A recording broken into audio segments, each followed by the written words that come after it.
Thank you for joining Wars of the Rosies, and this is Coustos John from the Encyclopedia of Freemasonry by Albert G. Mackey. Coustos John. The sufferings inflicted in 1743 by the Inquisition at Lisbon on John Coustos, a Freemason and the master of a lodge in his city, and the fortitude which he endured the severest tortures, rather than betray his trust and reveal the secrets that had been confined to him, constitute an interesting episode in the history of Freemasonry. Coustos, after returning to England, published in 1746 a book detailing his sufferings, from which the reader is presented with the following abridged narrative. John Coustos was born at Bern in Switzerland, but immigrated in 1716 with his father to England, where he became a naturalized subject. In 1743, he removed to Lisbon, in Portugal, and began the practice of his profession, which was that of a lapidary, or dealer in precious stones. In consequence of the bull or edict of Pope Clement XII denouncing the Masonic institutions, the lodges at Lisbon were not held at public houses, as was the custom in England and other Protestant countries, but privately at the residence of the members. One of these lodges, Coustos, who was a zealous Mason, was elected the master. A female who was cognizant of the exercise of the lodge over which Coustos presided revealed the circumstance to her confessor, declaring that, in her opinion, the members were monsters in nature who perpetuated the most shocking crimes. In consequence of this information, it was resolved by the Inquisition that Coustos should be arrested and subjected to the tender mercies of the Holy Office. He was accordingly seized a few nights afterward in a coffee house, the public pretense of the arrest being that he was privy to the stealing of a diamond, of which they falsely accused another jeweler, the friend and warden of Coustos, whom also they had a short time previously arrested. Coustos was then carried to the prison of the Inquisition, and after having been searched and deprived of all his money, papers, and other things that he had about him, he was led to a lonely dungeon in which he was immured, being expressly forbidden to speak aloud or knock against the walls, but if he required anything, to beat with a padlock that hung on the outward door, and which he could reach by thrusting his arm through the iron gate. It was there, says he, that struck with the horrors of a place of which I had heard, and read such baleful descriptions, I plunged at once into the blackest melancholy, especially when I reflected on the dire consequences with which my confinement may very possibly be attended. On the next day he was led, bareheaded, before the president and 4 inquisitioners, who, after having made him reply on oath to several questions respecting his name, his parentage, his place of birth, his religion, and the time he had resided in Lisbon, exhorted him to make a full confession of the crimes he had ever committed in the whole course of his life. But as he refused to make any such confession, declaring that, from his infancy, he had been taught to confess not to man but to God, he was again remanded to his dungeon. 3 days after, he was again brought before the Inquisitioners, and the examination was renewed. This was the first occasion on which the subject of Freemasonry was introduced, and there Coustos for the first time learned that he had been arrested and imprisoned solely on the account of his connection with the forbidden institution. The result of this conference was that Coustos was conveyed to a deeper dungeon and kept there in close confinement for several weeks, during which period he was taken 3 times before the Inquisitioners. In the first of these examinations, they again introduced the subject of Freemasonry, and declared that if the institution was as virtuous as their prisoner contended that it was, there was no occasion for concealing so industriously the secrets of it. Coustos did not reply to this objection to the inquisitional satisfaction, and he was remanded back to his dungeon, where after a few days he fell sick. After his recovery, he was again taken before the Inquisitioners, with regard to the tenets of Freemasonry, among other things, whether he, since his abode in Lisbon, had received any Portuguese into this society. He replied he had not, When he was brought before them, they insisted, he says, upon my letting them into the secrets of Freemasonry, threatening me in case I did not comply. But Coustos firmly and fearlessly refused to violate his obligations. After several other interviews in which the effort was unavailingly made to extort from him a renunciation of Masonry, he was subjected to the torture, of which he gives the following account. I was instantly conveyed to the torture room, built in form of a square tower, where no light appeared but what 2 candles gave, and to prevent the dreadful cries and shocking groans of the unhappy victims from reaching the ears of the other prisoners, the doors are lined with a sort of quilt.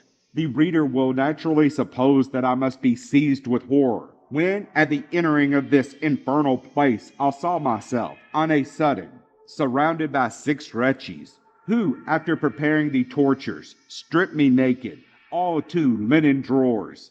When, laying me on my back, they began to lay hold on every part of my body. First, they put round my neck an iron collar, which was fastened to the scaffold. They then fixed a ring to each foot, and this being done, they stretched my limbs with all their might. They next wound 2 ropes round each arm, and 2 round each thigh, which ropes passed under the scaffold through holes made for that purpose, and were all drawn tight at the same time by 4 men upon a signal made for this purpose. The reader will believe that my pains must be intolerable when I solemnly declare that these ropes, which were of the size of one's little finger, pierced through my flesh quite to the bone, making the blood gush out at 8 different places that were thus found. As I persisted in refusing to discover any more than what has been seen in the interrogations above, the ropes were thus drawn together 4 different times. At my side stood a physician and a surgeon,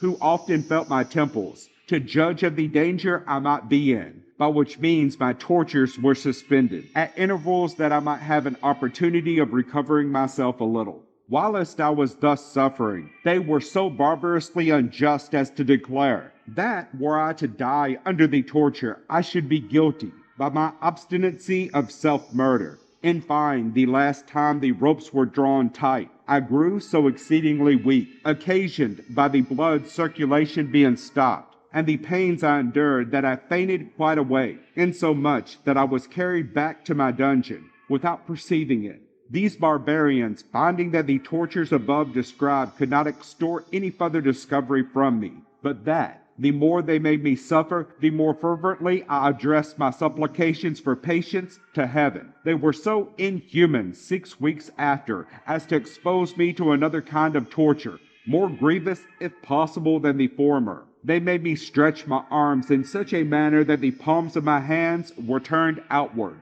when, by the help of a rope that fastened them together at the wrist, and which they turned by an engine, they drew them gently nearer to one another behind, in such a manner that the back of each hand touched and stood parallel one to another, whereby my shoulders were dislocated, and a considerable quantity of blood issued from my mouth. This torture was repeated thrice, after which I was again taken to my dungeon and put into the hands of physicians and surgeons, who, in setting my bones, put me to exquisite pain. 2 months after, being a little recovered, I was again conveyed to the torture room, and there made to undergo another kind of punishment twice.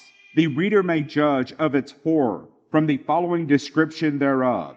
The torturers turned twice around my body a thick iron chain, which, crossing upon my stomach, terminated afterwards at my wrist. They next set my back against a thick board, at each extremity whereof was a pulley, through which there ran a rope that catched the ends of the chains at my wrist. The tormentors then stretched these ropes by means of a roller, pressed or bruised my stomach, in proportion as the means were drawn together. They tortured me on this occasion to such a degree that my wrists and shoulders were put out of joint. The surgeons, however, sat them presently after, but the barbarians, not yet having satiated their cruelty, made me undergo this torture a second time, which I did with fresh pains, though with equal consistency and resolution. I was then remanded back to my dungeon, attended by the surgeons, who dressed my bruises. and here I continued until their auto de fe, or jail delivery.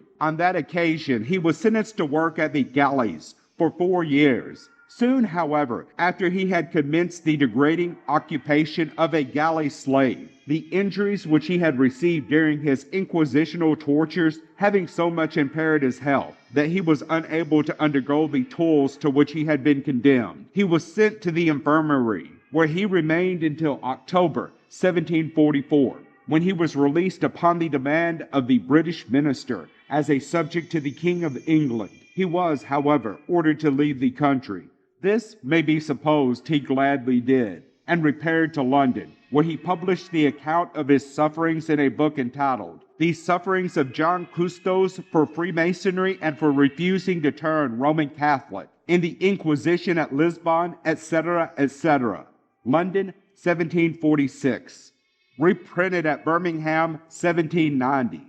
Such a narrative is well worthy of being read. John Coustos has not, by his literary researches, added anything to the learning or science of our order. Yet, by his fortitude and fidelity under the severest sufferings, inflicted to extort from him a knowledge he was bound to conceal, he has shown that Freemasonry makes no idle boast in declaring that its secrets are locked up in the depository of faithful breasts.